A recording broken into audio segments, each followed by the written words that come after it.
features. Yeah, a lot of them are very comfortable doing business with the Spaniards, with the French, with the Germans, with the English. Yeah, yet when we look at the football teams, the only country you'd have to say is Argentina. When you look at the football teams of Venezuela, of Honduras, of New Zealand, because a Maori scored the other day. Yeah. When you look at Cuba, yeah. When you look at these countries, Brazil, do you not see Nubian people as well? Do you not see black people as well? Yeah. So when we're talking about the plight of the indigenous peoples, it's not just the indigenous peoples of Africa or of the Caribbean. We've also now got to look at those of us in Cuba, in Chile, yeah, in Brazil, where the next World Cup is being held, and your Nubian of Brazil, yeah, is going through the same struggle as your Nubian in Africa, as your Nubian of the Caribbean, as your Nubian in the United States of America, as your Nubian in France, as your Nubian in the United Kingdom. From you travel the world. From this interview makes it to the internet and we get feedback. We will find this reality to be true because Duamutef and Ankh has travelled to all different communities around the world, and you'll find that our problems are not too dissimilar. We have the same problems. Same challenges, yeah. Yeah, the same challenges, the same economic problems, the same social problems, yeah, the same community problems. A lack of interest from government. Governments that are leaving whole communities to go to ruin.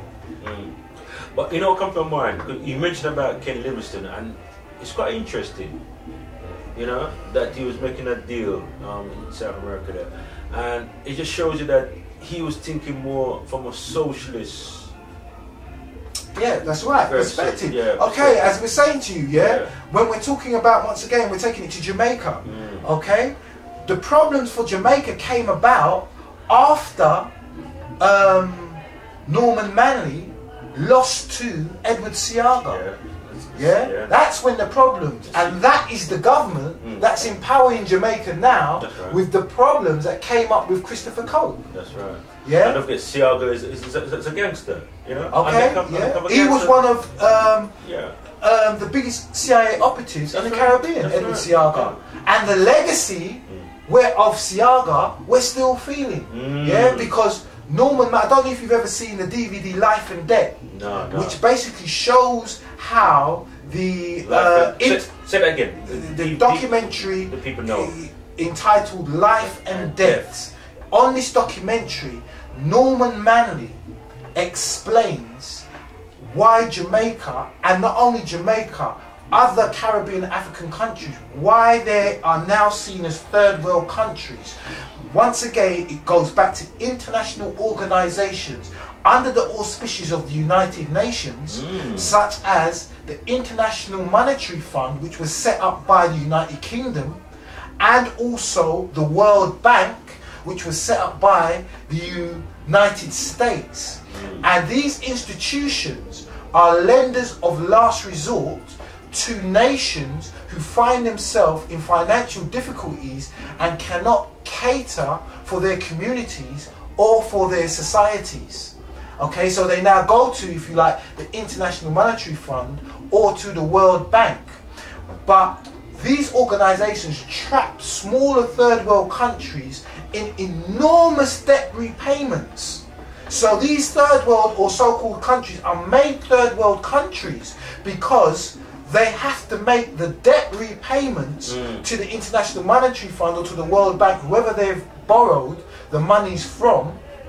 Okay, and in having to make these debt payments, they haven't got enough to cater for their society or for their infrastructure. They can't cater for the health of the population, so they can't, if you like, have universal health care or a national health insurance. Yeah, they cannot have, not saying that they should have, they cannot have a fail-safe system for the young and for the old, like a pension system or a child benefit system, because most of the monies that they may garner through the little taxes they may collect or through fines, etc., etc., all of that monies, yeah, that they're getting from their population or from their citizens is being used to pay the debt, the interest on the debt, not even the debt, the interest on the debt to the International Monetary Fund and to the World Bank. So if you like, it's a vicious cycle. Very vicious cycle, yeah. Yeah, you hear what I'm saying to you? Yeah? So if you like, the colonialists are bringing colonialism through economics, through the banking industry. So slavery, yeah, this whole global economic crash is not about money, it's about control. Because you will notice out there, a lot of the goods are relatively cheap. Yeah?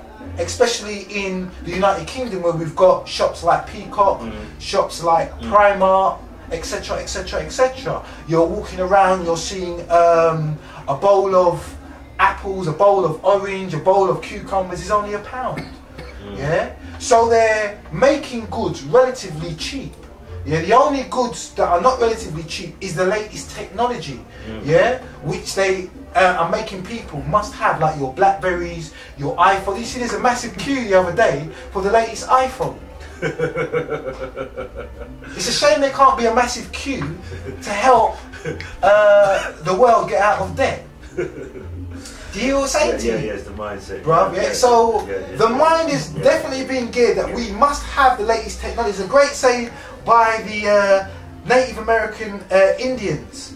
Yeah? There are two great sayings, in fact, that I'd like to make the public aware of. One is, not until we've dug up the last diamond, the last bar of gold, or the last drop of oil, will we realise that money cannot be eaten.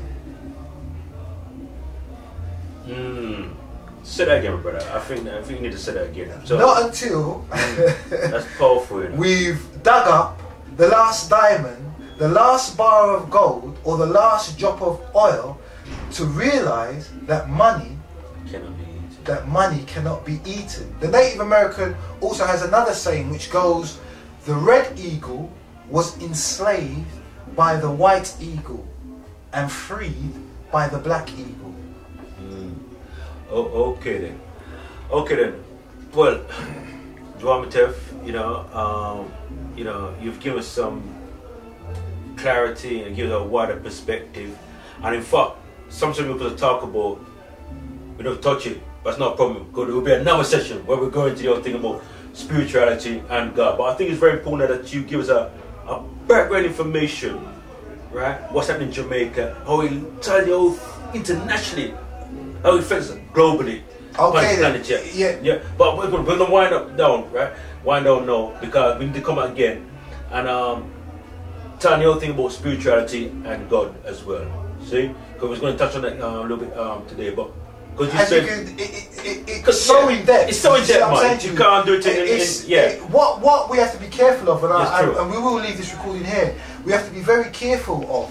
The media has groomed the minds to only want to take information or information in bite size, in tabloid form, in soap opera form, to our detriment. We don't want to get into the details. Do you hear what we're saying to you? Yeah. And because of this, because of the media orchestrating tabloid news, bite-sized news. I mean, I was looking at the BBC website the other day. They were giving you the news in 60 seconds. How can you give the news of the whole world in 60 seconds? A view of the World Cup in 60 seconds. That's how our mentality and our mind has been groomed. And as you've got a great saying, bro. He often says we have to scratch a bit deeper than just the surface. See. Do you hear what I'm saying to you? And I thank you once again for inviting us here to share our views, or to for us to keep this information today. Well, there'll be another session because we need to go into some more depth, and it's very important. Because we're just bringing up things up.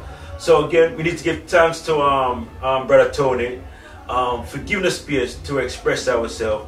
And again, we give thanks to the great man Dua Matev, and Unc.